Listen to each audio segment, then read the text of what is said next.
So what a lot of people will do is they will mount an external hard drive. They will open up again their preferences. They will come down to scratch disks.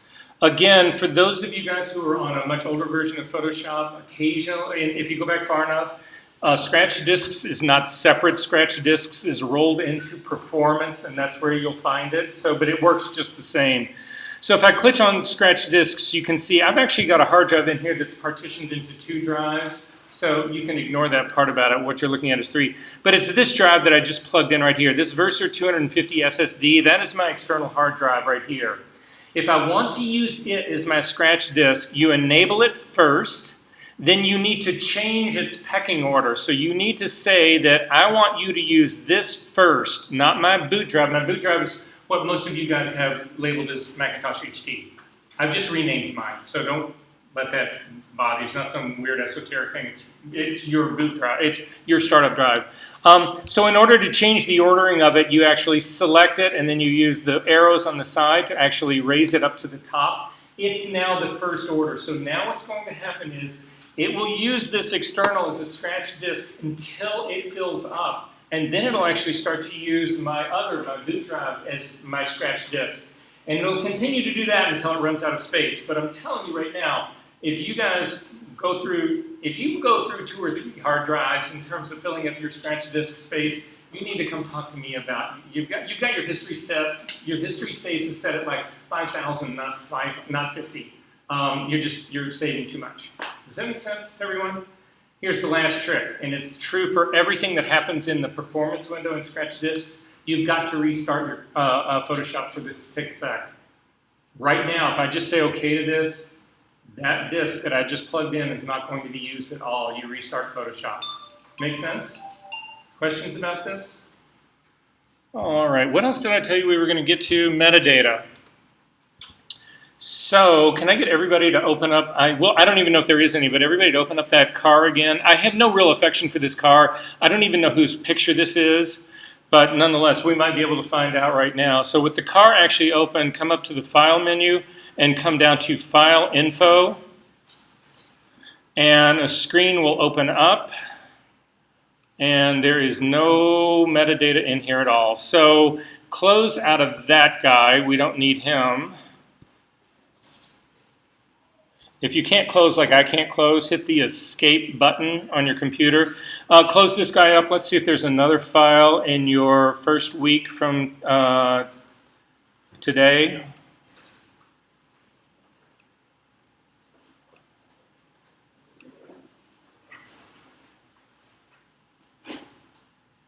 No, there won't be. Go to your week number 2 for me really quickly. In week number 2, in the student folder, there's a very top folder that's called 20100327_ver_woods07. Do you guys have that? You simply double-click on the very first file. It doesn't. I don't care which. Either one of they're both raw files. It's going to bring it into Camera Raw, and then simply say OK. Just open it up. Whether it's open as object or open as image, it doesn't really matter.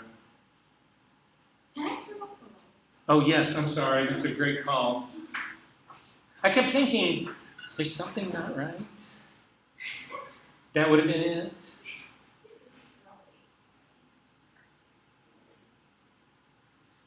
Oh, yeah. Perfect. I like this. We're getting closer to what it should be to actually be retouching. Not quite closer. All right, anyway. Everybody got this image open? Yep. So again, then up to the File menu, come down to File Info.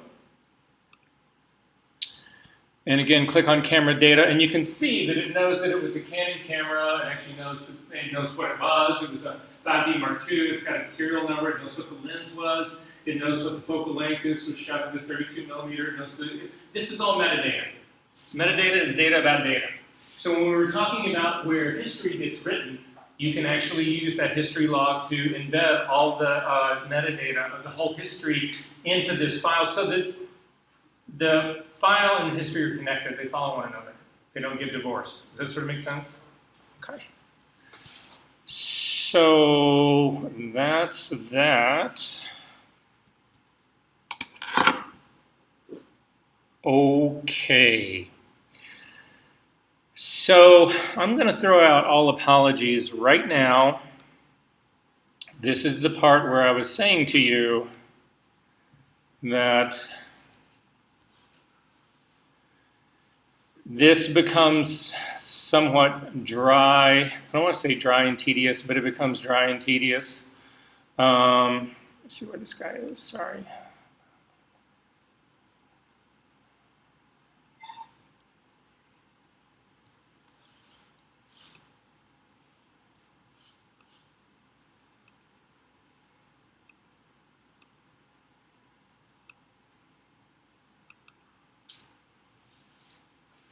But we have got to get through some color theory first. I'm going to try to get through this as fast as I can without cheating you guys out of anything. But this matters, because without this, you guys don't really have the underpinning and the foundation for what we're going to try to do. So please try to stay with me. If you get really sleepy, which I know I do, but stand up. Do whatever you can to try to get through this stuff. It will help you immeasurably in the end. Again, I'm trying to get this power into your hands. So, like I say, I'm going to try to get through this. I don't think we're going to do all of color theory today. I'm going to try to break it up into digestible pieces, and we'll sort of go from there. I will have you doing a little bit of work in Photoshop. Again, I'm going to try to keep you as engaged as I can. But unfortunately, some of this is just, it is what it is, and so I'm going to accept that and try to talk quick. Yes? Is this just a presentation, or is it a video? It's being recorded right now. Okay. So if you want to, tonight, the videos that I did one this morning, I did another one's recording right now. They'll both go up tonight, and so this will actually be on that. But you also, there's a PDF of this that you also have in support, so you can refer back to this. The PDF is more expensive than this, so if you really want to geek out on chip, that's an option for you. So anyway. Okay, so it starts out with RGB, which most of you guys know is red, green, and blue. Anybody not know that? Okay, CMY.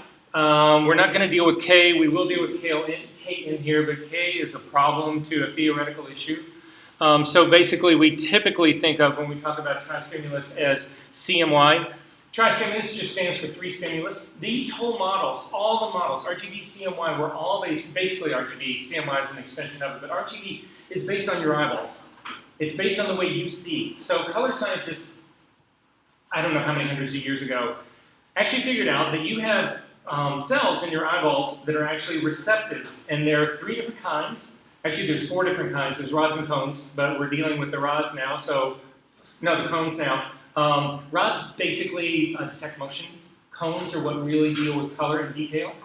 So there are three kinds in your eyes. One is receptive to red, one is receptive to green, and one is receptive to blue. And as a combination of those, whatever, you're actually able to see full color. So when color theory started, they based all of this on the way your eyes actually work. So that's what's going on here. So don't get too bothered by this. This is how they first figured parts of this out. If you look at this illustration right here, there's a masking screen that's actually separating. This is creepy. It's like a latex glove that's been worn by someone. Or a latex suit that's been, never mind. Anyway, it's a masking screen, so there's the person, the observer, they're looking through, there's a slit in the middle of the screen, and they're looking at this white screen over here. They're looking at this wall, and there's a shelf that comes out of this wall. So that the person looking through this can see one color down here and one color on the top, but these colors don't contaminate one another. They keep the two separate. Does that make sense what the illustration is? And then there's rheostats that are on these red, green, and blue. And what rheostats do, most of you guys know, you can actually use them on lights to make lights brighter or darker. They simply attach rheostats to these so that they can control the amount of green, blue, and red. So they could make it more green, less green, more red, more. You get where this is going, right? And then eventually, looking at the target color down here, which was a pure color, they could figure out that mixing these amounts of these together actually could produce the target color. And it looks something like this when they get it right. Does that make sense to everyone? We good on that part? Okay. Additive primaries. So the additive primaries are red, green, and blue. The cyan, magenta, and yellow are the secondaries. How many of you guys did color wheel when you were in like 7th grade? We all did, right? It works, but it's pigment-based. So in a light world, which is what we're dealing with right here, CMY is the pigment version of it, but what we are dealing with is light now. So slightly different way this is actually going to play out, but you guys will, you'll see, you'll figure it out. So in this case, we've got green right here, blue right here, red right here. Those are the 3 primaries. Where 2 of these overlap, you get a secondary color, and the secondary colors are the cyan, magenta, and yellow. So where green and red, this is a pure green and a pure red at its maximum intensity, where these 2 overlap, you get yellow. Does that make sense? So imagine this is 3 different projectors. One projector is just green, one is just blue, and one is just red. Where the green and the red overlap, it actually produces yellow. Make sense? Where the red and the blue overlap, you get magenta, and where the blue and the green overlap, you get cyan. Does that make sense? Where all 3 overlap, you get a neutral gray. If your technology is at its maximum state, that is white. Does that make sense? Okay, so that's basically what's going on here. It's an emissive technology. So when we talk about emissive technologies, we talk about things like monitors. We talk about things like projectors. We talk about the laptops that you guys have. So you remember when we were in the classroom before and I said to you, how black can black be? And I pulled the power cord out of the monitor. Turned off is as black as it can be. The initial state of emissive technology starts at black.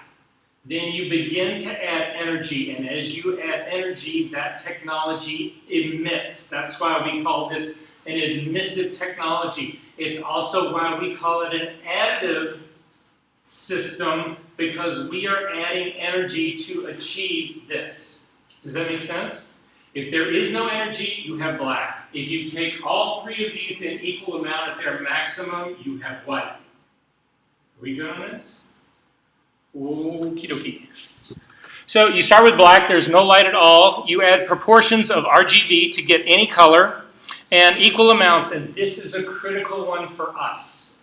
So if you're going to write anything down, this would be the first thing I would write down, that equal amounts of RGB equal gray. This is the key to doing all color correction, especially neutral white balance.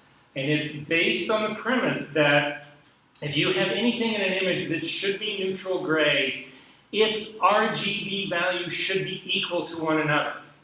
Now, there's a whole range of RGB values. We're going to talk about that. We're going to look at that in just one second. But just so that you know, that is by definition a neutral gray. You'll see. Hopefully this will make sense. And white will equal, again, all 3 of those at their maximum intensity equal amounts of black. We've already talked about how black can be. Black is actually controlled by the environment. So again, the light in this room and the screen that I'm actually looking at is what is really controlling what black is for me. The subtractive primaries work sort of the opposite way. So CMY, again, I'm going to leave K out for the time being here really quick. It's the negative of RGB. And in a CMYK world, what we need to do specifically is think about ink. So all the printers, the printers that you guys have out in the lab, by and large, they're mostly CMYK printers. They're based on that technology.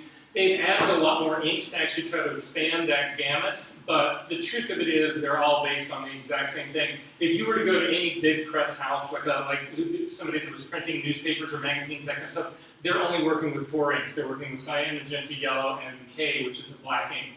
Again, inkjet printers, because specifically the ones for photo, they've added other inks to try to expand that gamut range, that color range, to do special things. But it's still based on the same initial premise. And what it is this. Is that in this case, your primaries are CMY. So again, we're starting here with C, which would stand for cyan. This is magenta and yellow. Where you mix magenta and yellow ink together, you get a red color. Where you mix magenta and cyan together, you get blue. And when you mix cyan and yellow together, you get green. And if you mix all 3 of them together at their maximum intensity, theoretically, you get black. The truth of the matter is you don't get black. And the reason you don't get black is nobody has ever been able to make pure enough pigment ink to give you the black that you should be getting. Cyan is the biggest culprit of all of them. They're all impure, But when you think about technology, I don't know if any of you guys paint, if any of you guys do any of that other stuff, whatever, but pigment is a huge, and has been through the whole history of art, a huge issue in terms of, you know, people being able to get intense, saturated, pure color. And it doesn't exist. It simply doesn't exist. And it doesn't matter how much money you spend, it doesn't exist. So what they do instead is, in the lighter tones, they pretty much rely on these colors being able to give you the lighter tones, but once you start getting down into the deeper tones, they start sucking the cyan, magenta, and yellow ink out, and they start replacing it with black ink, and that's what K is. Does that make sense, everybody? Any questions about this part? Okie dokie. So, what this is about, it is a subtractive process. So, why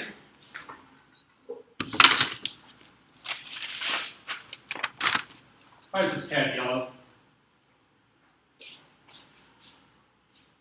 What's going on here? Why do you see yellow? That's the light that's being Exactly. So what happens is, even though these are a little on the warm side, in theory, this is white light. White light has every color of the rainbow in it. It has the full spectrum in it. And so when it shines on things, this is being hit with every single color that there is. It's a white light. The dye that they put into this yellow pad that actually makes this thing yellow, what's happening here is that all of the colors in the rainbow, all these colors that we see, all of them are being absorbed by whatever dye they dyed this with, except for yellow. And yellow is being reflected to you, and that's why you see yellow. Does that make sense? And the same thing, if you look at Connor's shirt. Sorry, I keep picking on the red shirt, but it's a great red, and it's an easy one. If you look at his red shirt, the reason you see red is that all the colors of the spectrum are hitting that thing, but everything except for red is being absorbed. You don't see it, it doesn't come back out, but red is being reflected out. It rejects the red, we see it as being red there. Does that make sense? So it's a subtractive technology. You start with white. You start with a piece of paper. You start then laying ink on it, and the ink that you start laying on it starts subtracting this up. Again, this thing is subtracting all the colors of this white except for yellow, so you start to lose all of that. Does that make sense? And if you get to the final perfect, most at its intensity, greatest point, whatever, you end up with a true black, which is no light coming off at all. This ink has absorbed all of it. Does that make sense? We good on this? All right. Unfortunately, in the subtractive world, because you have impure inks, you never actually get equal amounts of CMYK equaling gray. It simply never happens. And you can see this in Photoshop. So, and we've already talked about that. So how white is white? What is the most white you can get? Remember I asked you in the other class, and what was the blackest you could get? What's the whitest you can get?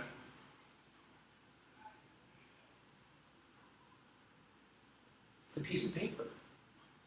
Do you ever start with anything whiter? No? You whip out that little piece of paper from your little inkjet thing, whatever, and you throw it in the printer. Isn't that as... Can you get any whiter? No. So that's why this is a subtractive system. We're going to blow through this. All right, I need everybody to open up Photoshop. I'm going to jump out of this just a little bit, but I need everybody to open up Photoshop for me, because I need to make sure that everybody understands how this system is truly working. If you've got that image open, you don't need to keep it open. You can close it up. But what I'm looking for everyone to do is come over here. If you look on the left-hand side of our screen, the way this is actually laid out right now, this is the toolbar over here. If you come down to the very bottom of the toolbar and click on the front patch, this is actually where you have your foreground and background colors. Everybody's somewhat familiar with this, right? How many of you guys are real keyboard shortcut people?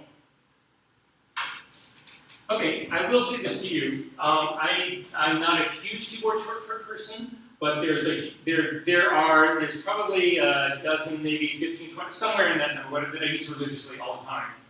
I'm going to throw those out to you guys. I'm never going to test you on keyboard shortcuts. I'm going to try to tell you other ways to do all this kind of stuff. What I will say, though, is, and I'm sure Jane can back me up, is that they can save an enormous amount of time.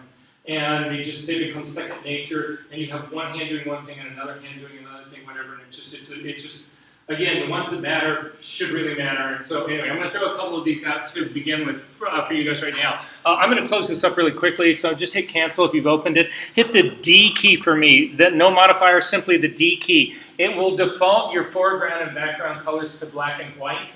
If you hit the X key, it flips the two. We will do this for, like, if you have $1 for every time we do this, for the rest of this class, the rest of this semester anyway, whatever you could retire. So at any rate, I'm going to hit the X key again to go back to black, and then I'm going to simply click on the color picker to open it up. And it opens up, and you've got a screen that looks something like this, and there are a series of different descriptions of color. The one here at the top is HSV. Now, most of you guys, actually, when I asked you to change the color of the car, a lot of you, not most of you, but a lot of you actually went after hue, saturation, brightness. We're going to talk about exactly what hue, saturation, brightness is, because I can actually ask this class right now. What's hue? See, nobody knows. Your third year art school, you have been failed before. I am here to resurrect you. Well, not resurrect you, I'm here to save you. Anyway, we'll deal with that later. So that's one color system. There's another color system under here, RGB. That's what we're going to look at right now. There's another one over here, LAB. If you were paying attention to what I did when I did my color change, this was the system that I used. And then finally down here, you've got CMYK, and you can see the problem that we've got right here. Remember I told you that by definition, if you have equal amounts of RGB, in this case we've got a 0, 0, 0, you have a neutral gray, and in this case it's black. Black is a neutral gray, white's a neutral gray, and so are all the tones in between. Are we good on that? So, but look what happens in CMY. You have more C, so you've got 75% coverage of C, 68% of M, so all of these are different, and then you've got a huge amount of black ink in all of this. Trying to color correct in this system is an absolute nightmare. That doesn't mean there aren't people out there that do that. If you find any old school drum scanner person, they did all of their color corrections in CMY. And they're like voodoo god people. I mean, they do shit that nobody knows how they do it or what. I mean, it's like it is an art form into it of itself. Anyway, blah, blah, blah. Okay, so what I would like you to do is click on the radio button for the red tab. I mean, for the radio button that's right next to the R, and you will see that the column changes. And the column here always reflects whatever radio button that you actually have. So if in going through all of this, you actually forget what saturation truly is, you can come in here to this color picker, click on the S for saturation, and this column will change into a saturation slider. And you can move it up and down, and you can, oh, of course, that's what saturation is. I completely understand that part. Make sense? So it's a good place to return. However, if we click on this, you can see that I've still got 0, 0, 0 here. I've got a 0 value of R, and these little arrows are sitting right here at the bottom. I want you to grab those little arrows. You can grab either side, it doesn't matter. And I want you to crank it up somewhere in about the middle. And you will see that in my case, I stopped where I've got a red of 136 and a 0 value for green and a 0 value of blue. And this is the color of red that I've actually managed to achieve doing that. If I take it all the way up to the top, I have a 255 value down in here. This 255 represents the maximum amount of red because I have no green and yellow, no green and blue in here. Does that make sense to everybody? So the question that I have for you all is, are you all aware of and comfortable that in our world, we work on this scale of 0 to 255? Is everybody good with that one? Is this news to anybody? So in a grayscale world, we start at 0, which is black, 255, which is white, 128, which is middle gray. And then if you have like a 90, it's a darker gray. If you have 190, it's a lighter gray. But you guys get that whole scale, right? Because if we're not comfortable with that scale, we're screwed. Why is that scale the way it is? Anybody? Any idea? Any reason? Why isn't it 512? It's the possible color spectrum we can print. Interesting. Anybody else? So to some extent, yes. But the thing about print, regardless of what you have in there, is you can always have a black and you can always have a white. But how many gradations of gray in between do you have? And what this is really talking about or really describing is the number of variations that you've actually got between black and white. So, bit depth. Anybody in this room have any idea what it is? You've all heard it, right? We all work in an 8-bit image. How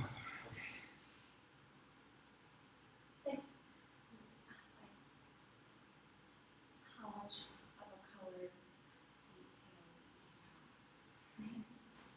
A minute? No, it's okay, it's okay, it's okay. We're going to take a quick shot out. Sorry. This matters. Don't you guys, how many people in this room work in 8-bit? How many work in 16? Why don't you do either one? Because you got told? Oh, no, that does not work. You do it because you know what you're doing and you've made that decision. You understand the ramifications of that.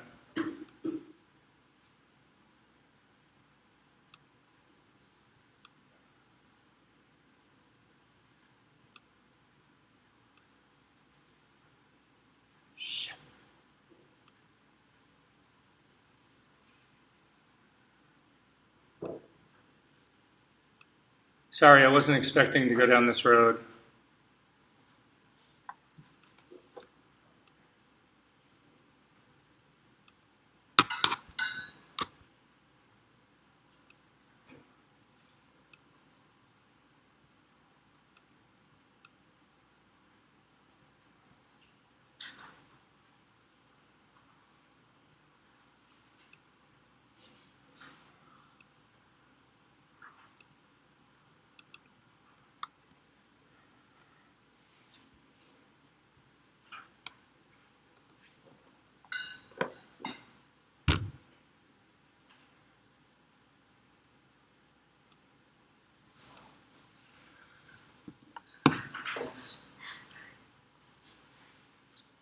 This, I keep looking for something to tattoo on my ass, and this may be the final thing that I finally got. I've seen this one for like a long time. I'm not sure I would go for the picture itself, but I love what the saying is that so, and it is the truth, that power without knowledge is absolute catastrophe. Isn't it a beautiful day outside? Why don't we just call this a day and just quit now and I'll go, no, just kidding, I would never do that. Okay, in its simplest thing, I know I'm going to go over here and try one of these light switches and it's not going to work. But hopefully,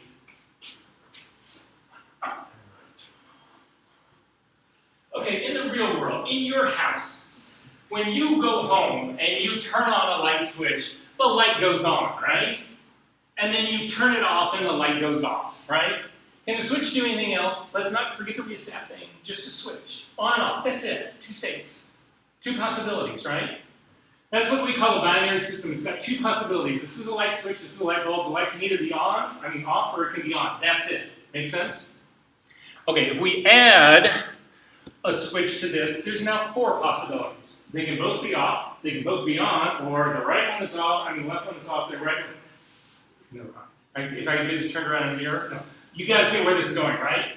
So when I added another switch, it was 2 more possibilities, but now I've doubled the possible outcomes that I have. Does that make sense? If I add another 2, I now go to 8.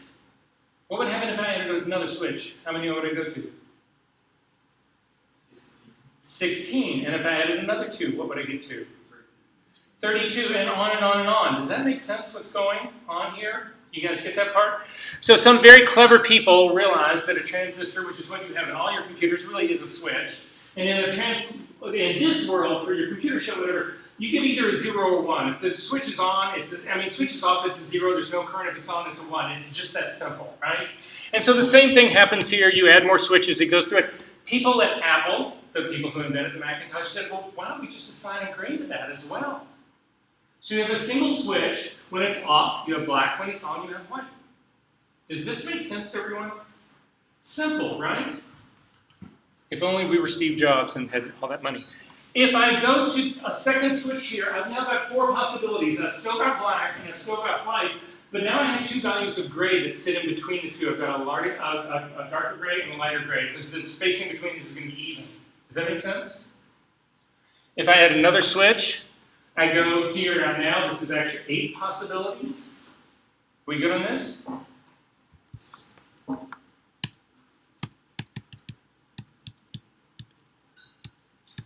Sorry, you really don't want to get into this part, do you?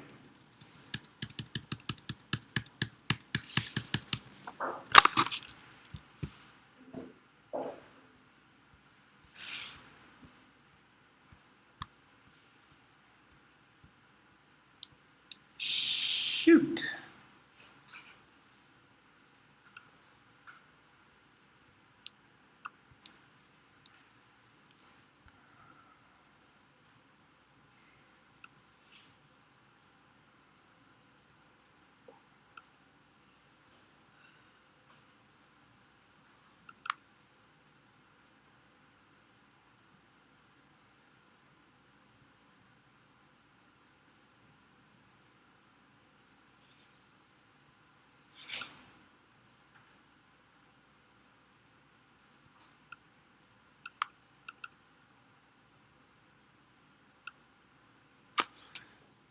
So this is actually an image that I showed you guys earlier today in the history of meat part right here. This is actually an image. This is a 1-bit image. There's 2 tones. You get gray. You get black or you get white. That's all there is. So if you take a look on here, it'll actually show you what the image looks like, and it'll show you the 2 tones right down here. There's a black one, and there's a white one here, and there's a black one here.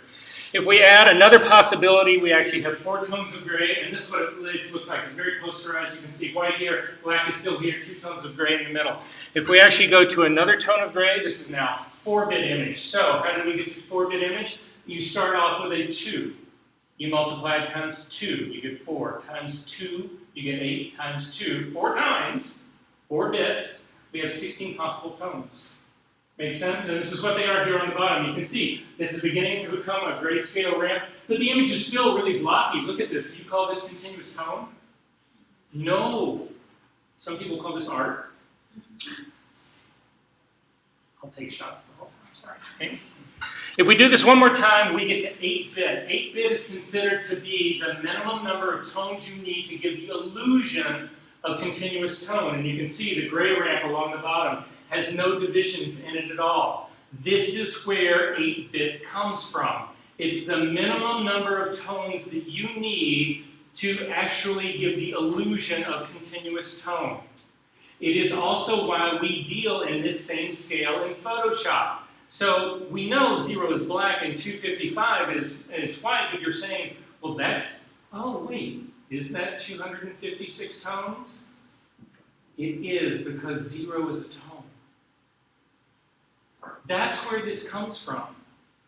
If I continue this process, my white never gets whiter, my black never gets blacker, but the number of gradated tones in between gets larger and larger and larger.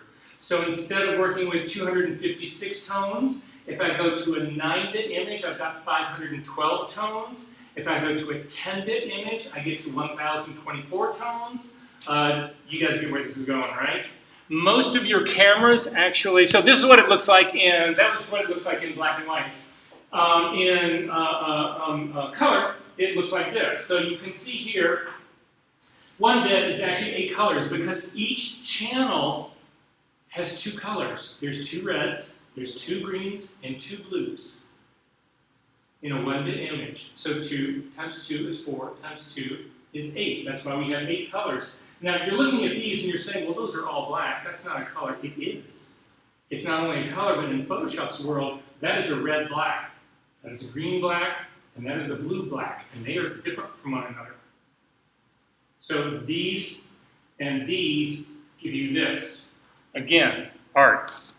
So this is what it looks like when you go to 2-bits. You end up with 64 colors. You can see the colors that are running along the bottom. When we go to 4-bit, we end up with 4,000 colors. When we get to 8-bit, we have 16.7 million colors. Isn't that what you guys have always heard that you have to work with in an inkjet printer? You have 16 million colors to work with. The irony of this is that 16 million colors is more than your eyeballs can see. Your eyes can't see this. But that's the beginning of the problem, this end of it. Does this make sense to everybody where we're going here? So bit depth matters to you because it's giving you the number of tones or colors that you have to work with.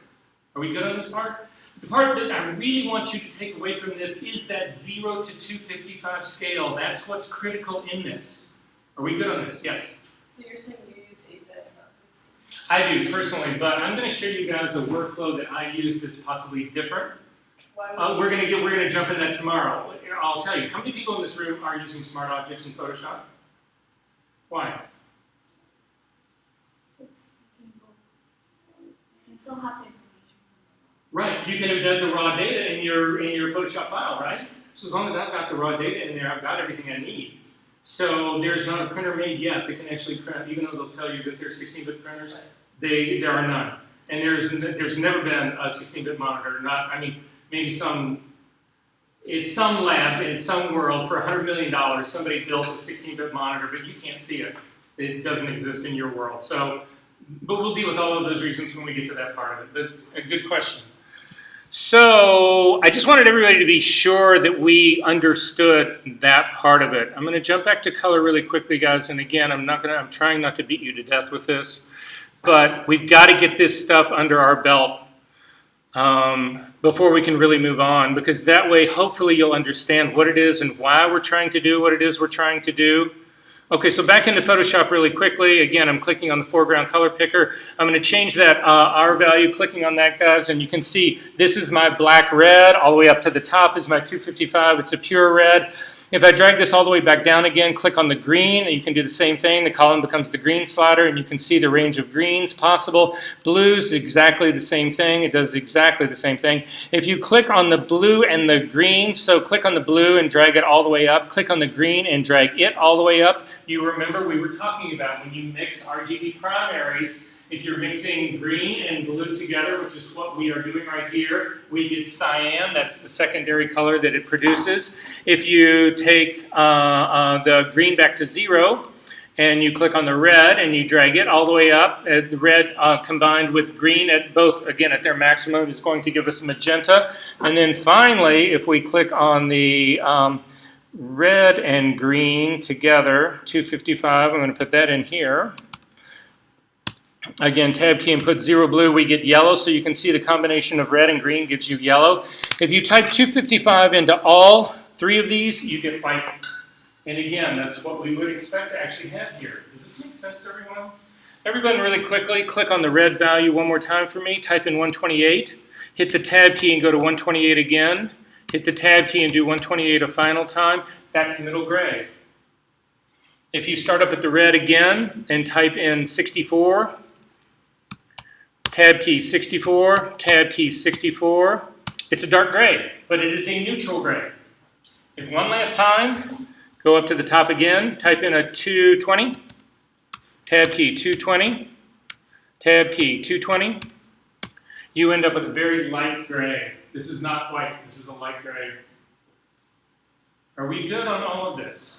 So this is the scale system that we're actually working with in Photoshop and what we are going to use over and over and over again in our color managed workflow.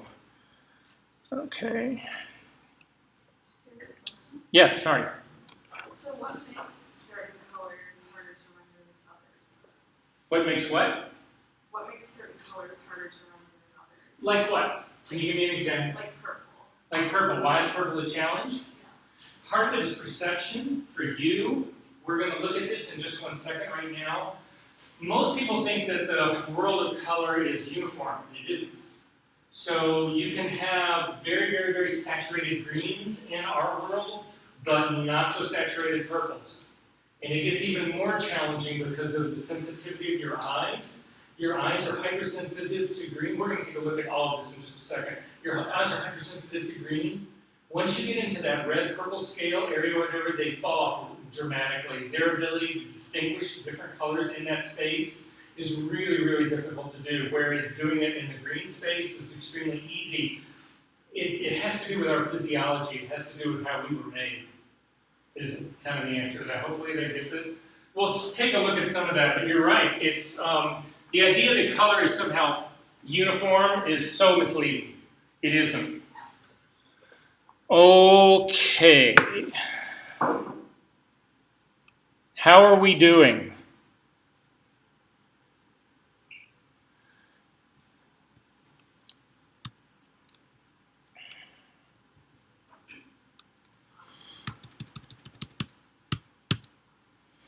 Okay, so what is tristimulus? Tristimulus are three colors of the spectrum. They can be described in terms of values or stimuli. Human eyes are tristimulus. It does not have to be three primaries. And this, again, the next most important thing that you need to write down from this, hopefully, lecture today, hopefully quicker lecture today, whatever, is this thing right here. It does not have to be three primaries. Now, what we have looked at so far in this class is RGB. Those are three primaries. We've also looked a little bit at CMY. Those are also three primaries. But the description of color does not have to rely on three primaries. It will rely on three values, but it doesn't have to be RGB and it does not have to be CMY. And the reason this becomes important to us is this is the underpinning for all the science that happens in Photoshop. And ultimately, when you want to make Photoshop your bitch, this is the understanding that you have to have. Got it? So we're going to get through this part, guys, and then I swear we're going to do something, we're going to work on something. It's important to realize, though, that these dimensions can be plotted. And so what I want you guys to imagine is this. I want you to imagine this room that we're in is a cube. And it looks like that. That's an illustration of a cube. Now, I realize that's a two-dimensional illustration of a cube, but use your imagination, think about the shading, say, oh yeah, okay, I see that that's supposed to be a cube. But what I really want you to do is focus on me, look at me right now, and think about this room is our cube. Now, we're going to ignore the fact that the ceiling isn't quite so high and that this is a little bit longer this way than that. Just try, use your imagination, we're all creative. Imagine this is a cube. Got it? Okay, and we're going to start in this lower corner right down here. This lower corner right down here is 0, 0, 0, which makes it what color? What tone? Black, right? And what we're going to do is we're going to do axes in this room to describe color. So I'm going to start here at the very bottom, and I'm going to go straight up to the ceiling. I'm not going to come out into the room this way at all, and I'm not coming out in this way at all. I'm simply going right up to the ceiling. That's where 255 green is. That's where my pure green is. And it works just like that column slider that you guys just did.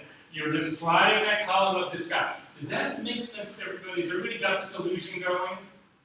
Okay, so I'm going to come back down to my 0, 0, 0 point. And now I'm going to go out along the floor. And I'm going to come all the way out to the edge of the room out here. I'm not going to go up into the room at all, and I'm not coming out into the room at all. And that is actually going to be my blue axis. So I start here 0, 0, 0, at the very corner, at the very bottom, I hit 255 blue. Does that make sense? And then finally, the last one is that I am going to start back here again. This is my black 0, 0, 0, and I'm going to go along the floor in this direction. I'm not going to go up at all, and I'm not coming out here at all. I'm going to hit the edge of the room up there, and that's my 255R. Does that make sense? So the reason this becomes important to us is when we talk about translating color, color is a very difficult thing to translate. So if I said to you, Carl, it's going to be a Carl color. You have in your mind some idea of what that is, right? Or if I said it's going to be orangish, or reddish, or sort of a lavender, or a lilac. You all have ideas about what that is, right? But is any of that exact? What's yellow to you may not be yellow to me, whatever. So these descriptions of color using color do not allow any translation of color at all. They do not, there's no true description of color when you use that terminology. What happens when we use color space is that color stops being defined by color and it starts being defined by location. So it's got nothing to do with what color it is. It's where is it in this space. So if I'm on this corner all the way down here, you know exactly what my color is. It's black.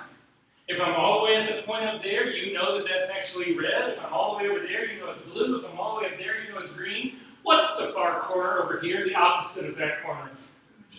It's going to be white because I'm going to be all the way up at the ceiling, 255 green. I'm going to be all the way out in the room, 255 blue, and all the way to this edge up here, 255 red. So that point up there is 255, 255, 255. We know that's white. What's this point right here in the very middle of the room? In the exact middle of the room, in space. How high up am I? I'm up. My green is 128. How far out in the room am I? My blue is 128. How far out am I this way? My red's 128. Didn't we just plug in 128, 128, 128, and ended up with middle gray? So the reason this becomes critical to us is that color now becomes about location. So how many people in this room work in Adobe RGB? How many work in ProPhoto RGB? So everybody's working in Adobe. How many work in sRGB? We are talking about color space. That's what these things are. So you guys are going to get to pick the one that you think is the best to be actually working in. But at any rate, I'm going to blast through this part right here. The thing that we just talked about here, if you look at this color, I'm taking a color at this point right here. The description of this color is not a cyanic blue, even though that is what it is. The description of this color is a 51 red, a 153 green, and a 204 blue. I need everybody to go to Photoshop really quickly and type in, go open up your foreground color picker and type in, go to your red channel right here. Was it 51 red, I think? Hit the tab key. Let me go back really quick and see what it was, what those values were. 153 and 204. So for your green value, 153, and your blue value, 204. And you can see you end up with exactly that color. There was no need for me to tell you it's a bluish cyan. It has nothing to do with that. These numbers are giving you a location in a three-dimensional space, and that's the color that lives there. Does that make sense, everybody? Because this opens up a whole world for us that is really gives us so much more power than you could possibly imagine. So it's an exciting thing. Anyway. Oh, so the last thing about this is that we talked about before. Remember I told you that I needed you to actually remember this part right here? It does not have to be primaries. In this case, this world right here is an RGB. It is made up on primaries. However, HSB can describe this world as well, and they are not primaries. They are derived from RGB, but they are not RGB. So, fun time. I need everybody to go to the Finder. Go to your application folder. Go all the way down to the bottom to your utilities folder. And you want to look for the Color Sync utility. Can everybody find that guy? And double click on it and open it up.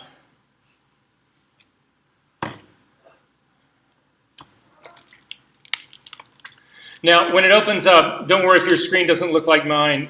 There's a series of tabs that run across the top. You do not want to click on Profile First Aid. You want to click on Profiles. It's the one that's right next to it. So it's this tab that's actually right next to it, the one that just says Profiles. Now, your screen that opens up here is probably going to look different than mine because I probably have a whole lot more profiles than you guys do. But at the very least, at the very top, you should have a thing that says System, and you should be able to open that up and see a series of, some sort of series of profiles that are actually sitting in here. Does everybody have that guy? So then I want you to actually click on Adobe RGB. And what happens in Adobe RGB is it actually opens up this screen for you that sort of looks like this. Has everybody got this guy? And then you can actually click on this guy and move it around. You can do this. So my suggestion is when you go home tonight and you really get high, just open this thing up, put on some Pink Floyd, and just go, wow. But do me a favor, sober up long before Wednesday, because as you can begin to see, this is getting... Okay, so at any rate, what we are looking at here, if you orient this thing with sort of like the little black part at the bottom and the little white part up at the top, what we are really looking at is this is the three-dimensional space of Adobe RGB, the space that you guys do your work in. Now, again, in the very center of this space that we can't see is going to be where neutral grays are. That's going to be the area where they ultimately live. But does that make sense, what we've got going on here? However, this is not an RGB world. This is an HSB world that we are looking at. I'm going to explain that to you in just one second. I'll show you a different illustration. But you can go ahead and leave this guy up because we're going to come back and revisit this one in just a second.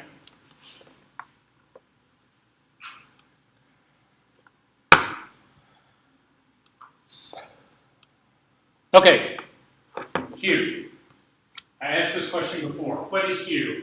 And again, people are either reluctant to give me an answer or people are just a little bit unsure about what it is. And that's tragic because it's something that we deal with every single day. Oh, you got your artists, your photographers, this is your life. And it's like hue, saturation, saturation is intense, right? We need to understand what these things are.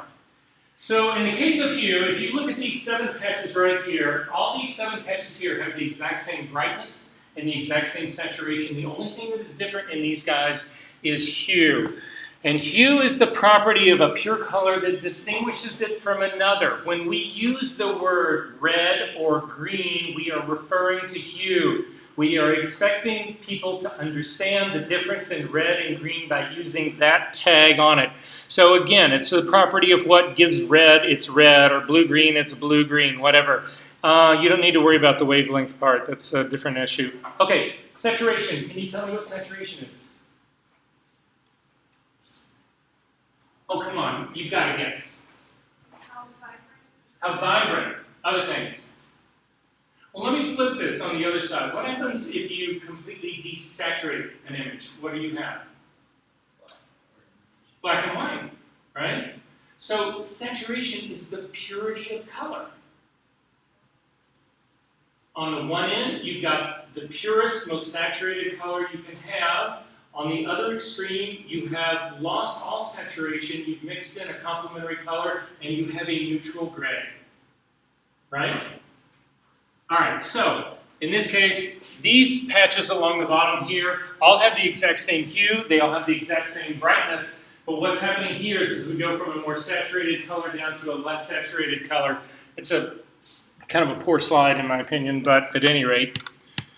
Okay, and then brightness. Brightness is the final one, and this is the one that everybody has trouble with, and it's the one that, I understand that part of it all, but it's the, here, I'm just going to show you the slide because it describes, it's actually the very best. It's the property by which color appears to contain more or less light. And again, what becomes critical for us in this, so at one extreme you've got white, the other extreme you've actually got black. Okay, so this is the color wheel that everybody knows and loves, right? You never painted one of these in grade school or high school?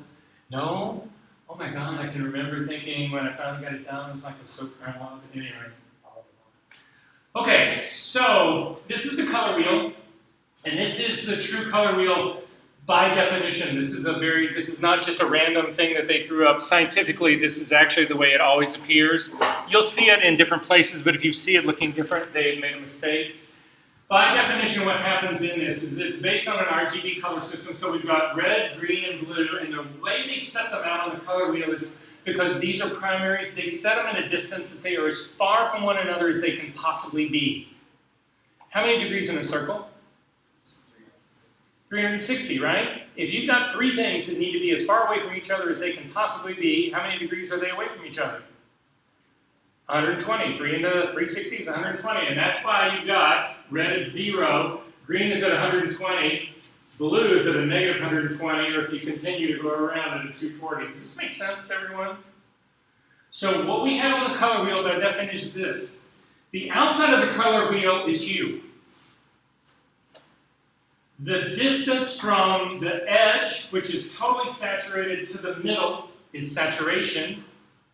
What are we missing in this illustration? Brightness. We can't have brightness in this illustration because brightness implies a third dimension.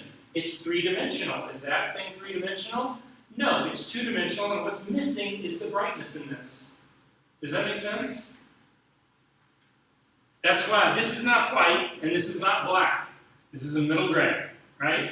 So again, the issue that we need to understand here is that as we are going around the outside, we're dealing with hue. As we are traveling towards the center, we're dealing with saturation.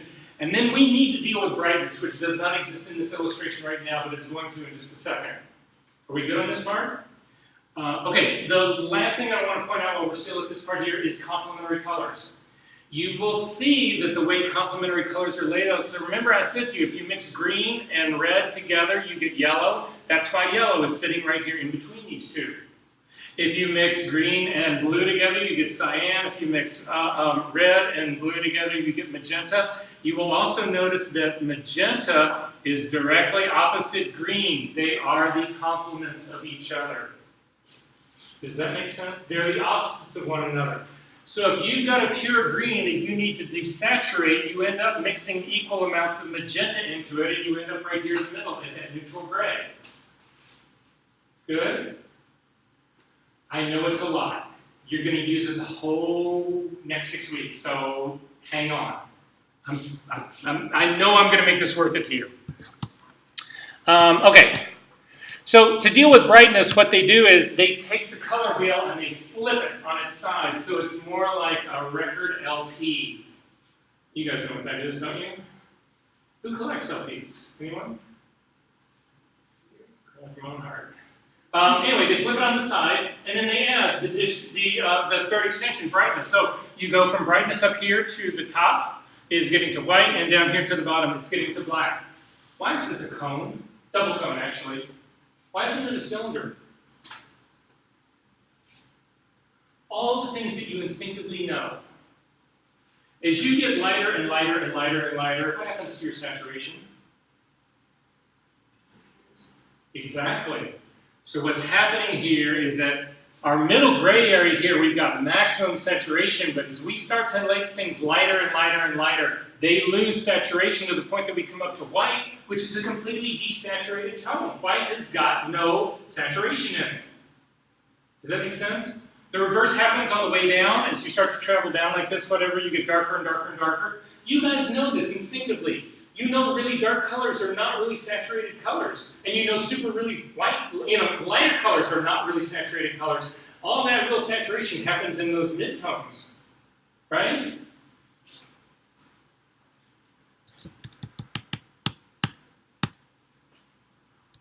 So open up the color picker in Photoshop one last time, and I think I'm going to end this at this stage of the game, and we're going to regroup. We'll come back to this. Not tons more, but we will come back to this in just a second. So with Photoshop open, I want you to click on the color, the foreground color again to bring open the color picker. Go ahead and type in a 255R for me just to give us a pure red. Go ahead and leave it as a 0 green, 0 blue. But then what I want you to do is come over to the top and click on the little radio button next to the H. That stands for hue. And what you can see that now gives you the slider, as you take the slider and go all the way up, is that these are now the designations for hue. This is the difference in them. In this case, we've got 100% saturation and 100% brightness. So this slider is simply giving us hue. And if you want to, type in 180 degrees for the H value, and you can see that you have got a cyan.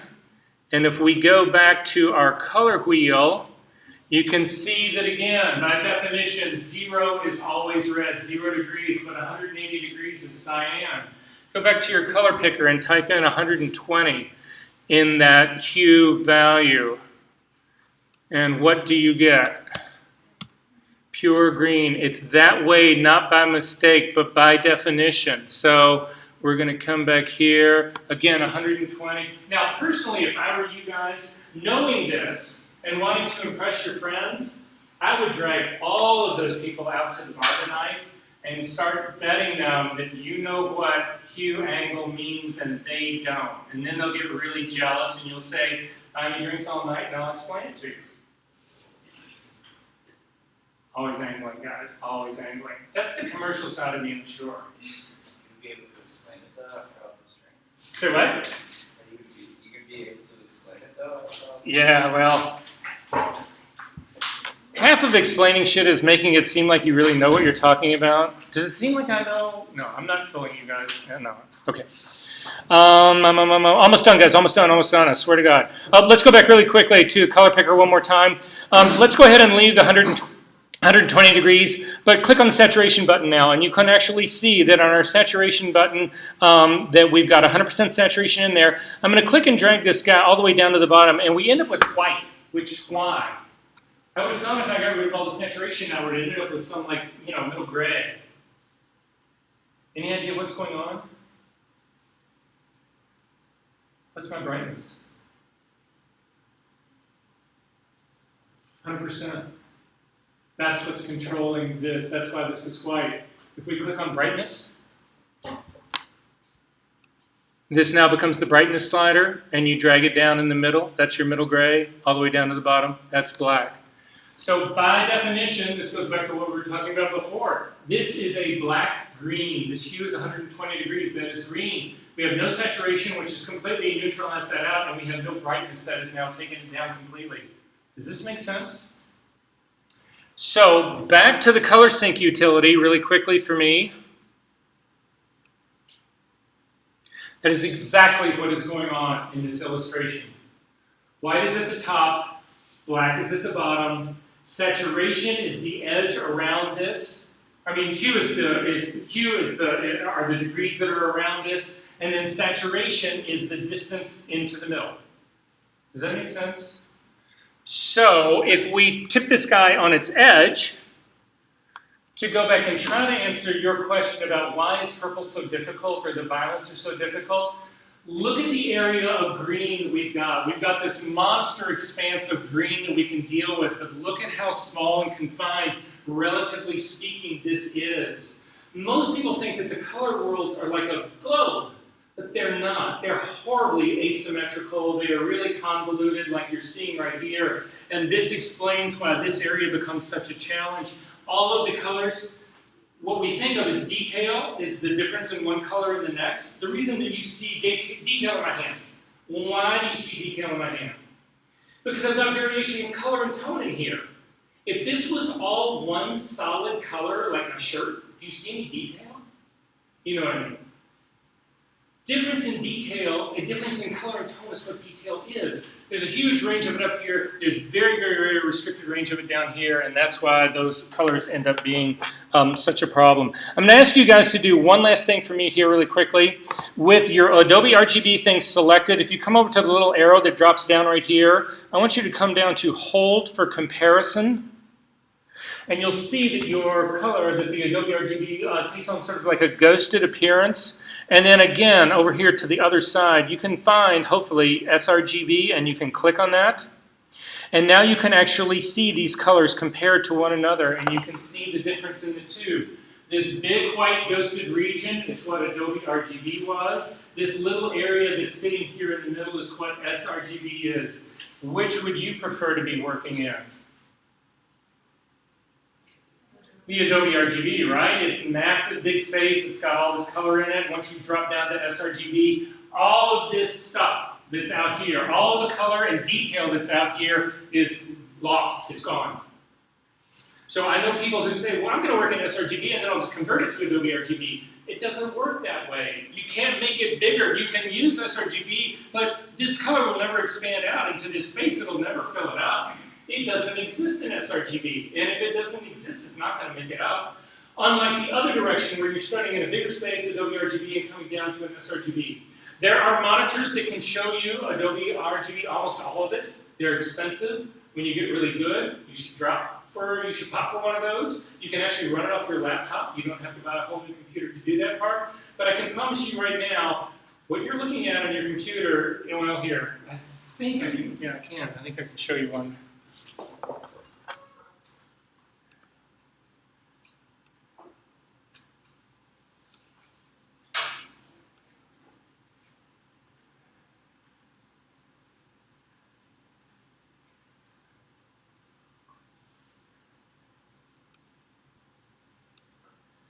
That is Adobe RGB, and the color inside of it is my MacBook Pro calibrated.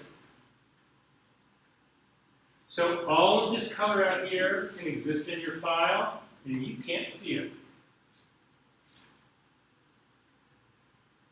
Is that upsetting to anyone? It's massively upsetting. Are there questions about this? That just brought everybody down, right? Everybody's like, fuck, I thought I was doing okay here, man. It's a brand new laptop. Give me a break. You can actually get, there's, if you look at the primary, there's, again, in the sources that I've given you guys, whatever, in the support resources, you can find a list of possible monitors that I would suggest that you look at. Only when the money allows and the space allows and you're actually getting to that level. We can still do extraordinary work here, don't get me wrong. But I'm just trying to get you guys to understand why we do what we do, when we do it, so that instead of just saying, well, somebody told me to work in Adobe RGB, so I do, that just sounds lame. Instead of saying, well, I know why I'm working in Adobe RGB. I've actually got a monitor that can show it to me. I don't work in ProPhoto RGB because it's so big, I can't see it. I can't print it. I can't do anything with it. It's just too big. Make sense? Which is not entirely true. If you really, some of you may have a desire or reason to work in ProPhoto RGB. If that's the case, you need to come talk to me. Okay, I swear to God, we're almost done, we're almost done, we're almost done. If I'm not done in 13 minutes, somebody shoot me. Don't shoot me, just throw something at me.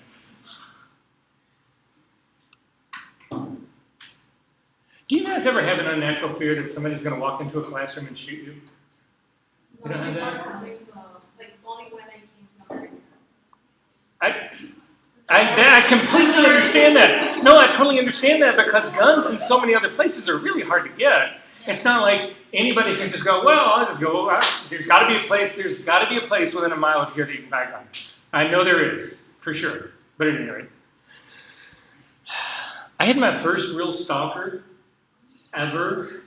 Wait, this gets weirder. So she comes to me and she tells me that I've got another stalker. So the stalker 1 is telling me about stalker 2. Are they friends?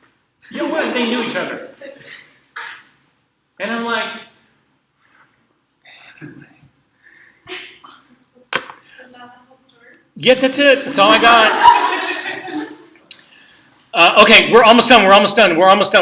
We've got 5 slides to go, guys, and I'm going to blow through these really quickly. So, in the end, what I'm going to say is the problem here is that RGB, CMY, HSB, all of these are derived from RGB, and consequently, they have all the same limitations that RGB has. RGB does have one.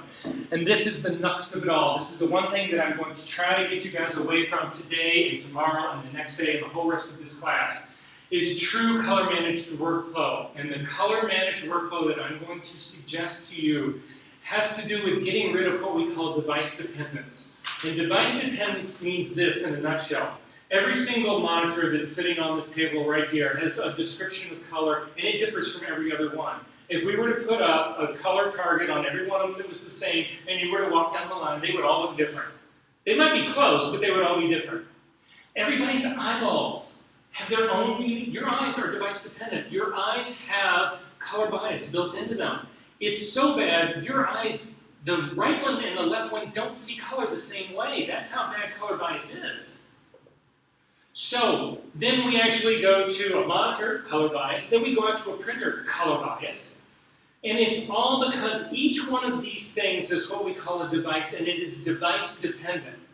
So our goal, our job in color managed workflow is to remove device dependency. Does that make sense? So if I can remove it, if I can make this laptop look exactly like my laptop, then we're looking at the same color, and we've actually gotten, we are now in a place where we can communicate about color, we can talk about color, and color, since we're looking at the same thing, we're good to go. Does that make sense? So that's going to be the goal of the rest of this class, is to actually do that. So in this case, every sensor, again, I ask you guys, nobody in this room has ever calibrated or built a profile for their camera sensor. You're guessing at your color. And it's a wild guess. It's Adobe's guess. And wait till you see how close they are. Okay, there's an infinite number of these spaces. Again, for every person in the world, they have a set. So what we need to do is figure out a system to lock this down, to describe color, and to actually then move color from one space to another. So device-dependent color spaces, again, we've just talked about exactly what they are. That ultimately what happens is that if I put the same color up on this monitor and the same color on this monitor, and I put a spectrometer, which is a device that measures color, on both of them, the result will be different. What I get on this one will not be the same as I get on this, even though the color, that's what's being called for. Does that sort of make sense? Okay. HSB values are also monitor dependent, and CMYK values are dependent on printers. Okay, so this is going to be up here on the board again. This is the last thing I'll do on my board because I'm running out of ink anyway. But this is how the whole system works. So in a nutshell, again, this would be another time that Oh, everybody just stand up. Come on, stand up and just shake it out. Everybody sort of like getting loosened up. Okay, we're going in. I swear to God, we're going to take a break in 10 minutes, so you're going to get another chance, but I need focus on this one. I had a client once that would actually hire massage therapists to come at the end of shoots, and she brought her little table, whatever, and gave everybody like, little rub downs before we all left. She kind of loved that one. Anyway. Okay, we all good? All right. Sit down. Have a quick one. We're going to get through this, and then we'll move on, because then we're actually going to do this real time. Okay. So in a profile or in this color managed situation that we're struggling with, this is what's going to happen. I've got a Photoshop file here, and it's got a color that it calls for. So inside the file and the color, I'm just going to pick out a random color. I'm going to do a red of 240, I'm going to do a green of 150, and I'm going to do a blue of 50. Can you guys give me any sort of sense of what color that is, just by looking at the numbers? Well, there's more red than there is blue for sure, right? And green's sort of like in the middle a little bit. So it's sort of a red plus green kind of thing in here, whatever. You can plug the colors into your computer right here, but I'm going to say it's a reddish yellow. Try it. Let me see what you get. God, if I totally screw this up and I'm wrong, I'm in trouble, right? All my credibility is just.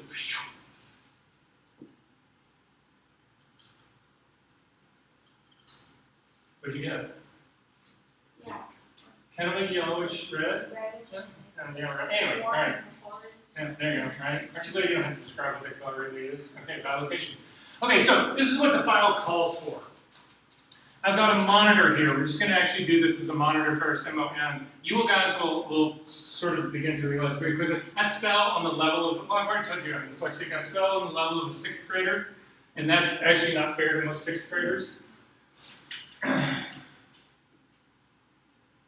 So in my monitor situation, it is not calibrated and it's not profiled, that doesn't exist. I'm just going to pull out a random set of numbers that I get. And so let's say it gives me a red of 235, and it gives me a green of 100, and it gives me a blue of 10. So clearly you can see that there's a problem here. The color that's being called for is not the color I'm being shown. Does that make sense? So what happens when you actually calibrate a monitor and profile it is it goes in, and what the software does is the software starts to kick out colors that it knows what the value should be. The PUC, the hardware that sits on your monitor, measures it and says, well, what value are you getting? And whatever that discrepancy is then canceled out by the profile. Does that make sense? So the profile understands that, so here's my profile, that the difference in 240 and 235 means I need a +5 red. The difference in this 150 green and 100 green right here, it knows I need a 50 green. And then finally the blue down here, the difference in this blue and this blue right here tells me I need a -40 blue. Does that make sense to everybody?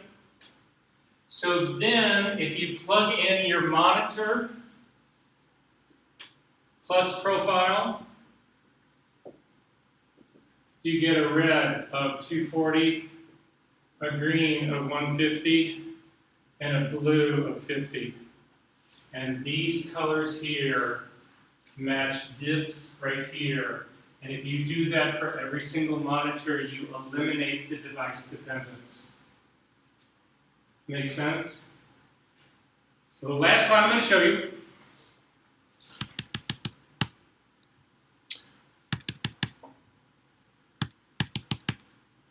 is this. Oh, not too far. And this is what we're going to deal with in this class in a huge way. And it's this. So you can do this for scanners, but we are going to do it for camera today. We're actually going to do this exact process. We are going to profile a camera to get rid of its device dependence. Then that information travels into this right here. This would be your input software. So for those of you who are bringing a raw file in straight to Photoshop, this would be camera raw. If you're bringing it into Lightroom, this would be Lightroom. So this is the ingesting software part that actually happens here. I've got to do correct for my camera before I come into this. Does that make sense? Then I come out into this. This is Photoshop's working space right here. So it's Adobe RGB, ProPhoto RGB, sRGB. The advantage of this space right here is that it is a theoretical space. It is not device dependent. It is a theoretical mathematical space. And the reason this becomes important to us is that it allows us to then translate that information out to different output sources and get rid of this device dependence. Does that make sense what's going on? And the other advantage of this space is that because it is theoretical, everyone's is identical. So if I give you my file, it goes into your theoretical space, nothing has changed here, but then when it goes out to your monitor, you see the same thing I was looking at on my monitor. Who have I lost? That's fine. Where did I lose you? From very close on So I'm going. input software. Okay, we are going to actually do this exact thing. I'm going to show you guys, we're going to go through, we're not going to get through profiling printers today, but we are going to get through all of this part right here, and then if you're still a little bit lost, because you'll be able to see it, and you'll be able to understand what's going on, okay? And we're going to do this, you're all going to do this with me. Yes?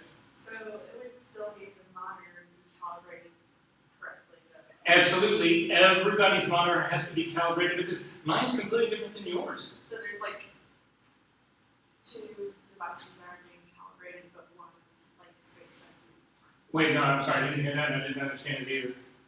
So there's like, you have your camera and then you have your monitor that needs to both be calibrated. They both need to be calibrated. Then you have Your Photoshop space. And your Photoshop space does not need to be. That's the trick. Again, it's a theoretical space, it's a mathematical space. By design, they said they needed a place to do all of this exchange, to go from your camera to your monitor. They needed a neutral ground to do it in, a neutral environment to do it in. And so they built this. And if you go further back, far enough back in Photoshop, this did not exist. They used to have a different system for doing this, and it was awful. It worked really well for people who never ever traded files, but the minute you would trade a file, this thing would like wreak havoc in your files. So, okay, guys, I have got, let's just call it 2:30. If we could be back at 2:45, we're actually going to work on some files to actually do this part, so that I can get you through this process and show you how that whole thing works. Are we good on that? Okay. Jen, can you do me a favor, just stay here long enough? I gotta go tell people in the cage. I think we're gonna, oh, do me a favor. So I've reserved welcome tablets for everybody. I don't know what the checkout process is here. So I've reserved them. Do you guys just get them and then bring them here? Do we have to get them? Did you reserve them on your name? Under Yes. your name? So we have to. You and I are going. Yeah. Okay, fine. Is anybody going to stay here for a second just so that we can go work this out? Can somebody stay here for a second? Great, we'll be right back. But 2:45, guys. I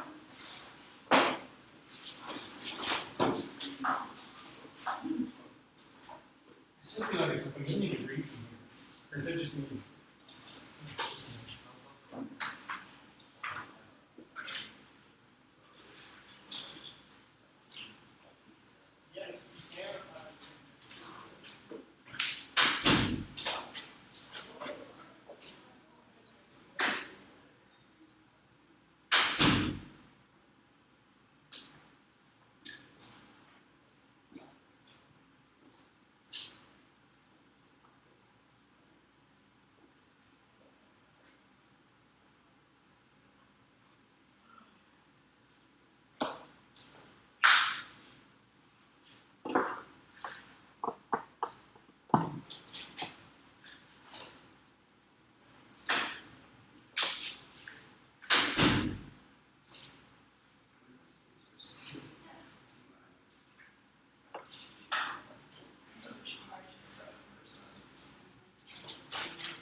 Yes, it's like one of the.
I did.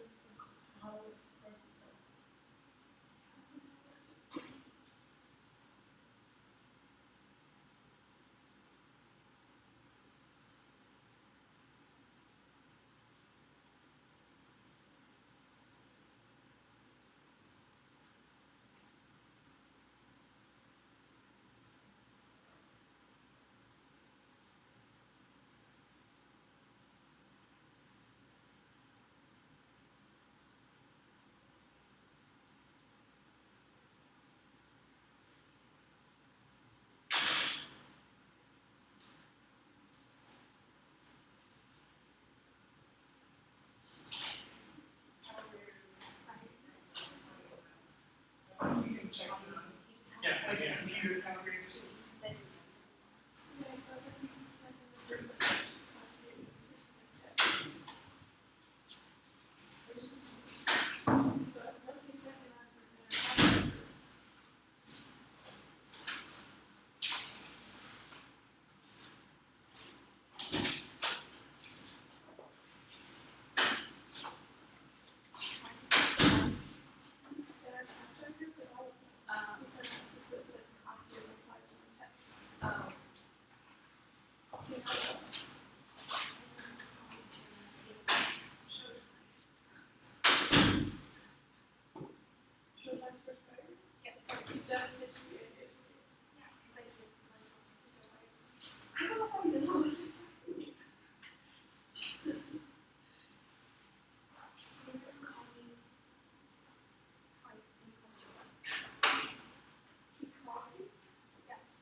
I get text.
You really like this. I knew that. But also, okay, from like way before.